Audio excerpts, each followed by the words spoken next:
Nasaan na kaya si Yaya? Yaya! Yaya!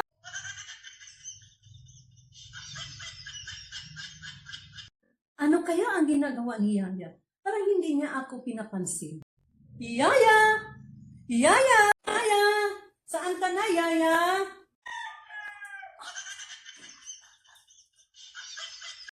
Hay naku, ano ba to si Yaya? Hindi ako pinapansin tuwing tumatawa ko siya. Nasaan na kaya to si Yaya?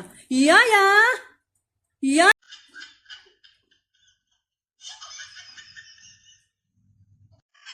Naku, Yaya, nandito ka lang pala. Tinatawag kita kanina pa. Ano ang ginagawa mo dyan, Yaya? Naku po, madam! Ano po yan, madam?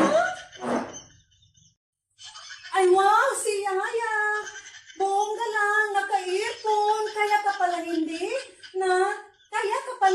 sumasagot sa tawag ko, Yaya. Tinatawag kita, Yaya, kanina pa.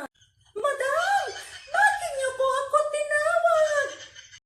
Naku, Yaya, ikaw na talaga. Tatawagin ba kita kung hindi kita kailangan? O hindi kita uutusan? Ikaw talaga, Yaya, naku. Naku, sorry po, madam. Nagagandahan ko lang po sa mga musika po. Dito sa cellphone ko po, madam. Sige na, Yaya. Ihanda mo na yung soup bowl po natin. Naku po, si madam. Pinahanda na naman sa akin yung soup bowl po.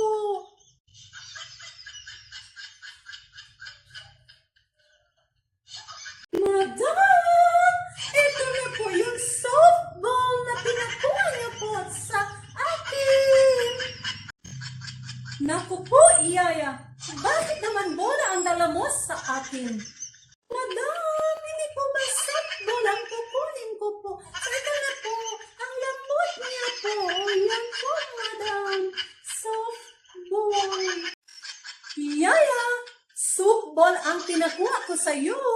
Hindi itong bola. Hindi ko sinabi ng softball.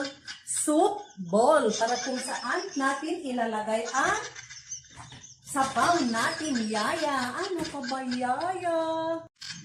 Andyan lang sa lamesa ang softball natin, Yaya. Kunin mo na. Madam, alin dito ang kukunin ko po? Yon, malaking softball ang dadalhin mo dito, Yaya. Ito na po, madam. Ang softball niyo po, madam. Salamat, Yaya. So ngayon, alam mo na kung ano yon? Softball at saka softball. Yung softball, ginagamit sa paglalaro. At ito naman softball, ginagamit natin para ilagay ang ating sabaw o anumang softball. Ito din po pala, madam, ay mga maliliit na softball po. So very good po ako ngayon, madam. Kasi alam ko na kung ano yon, softball po. Salamat.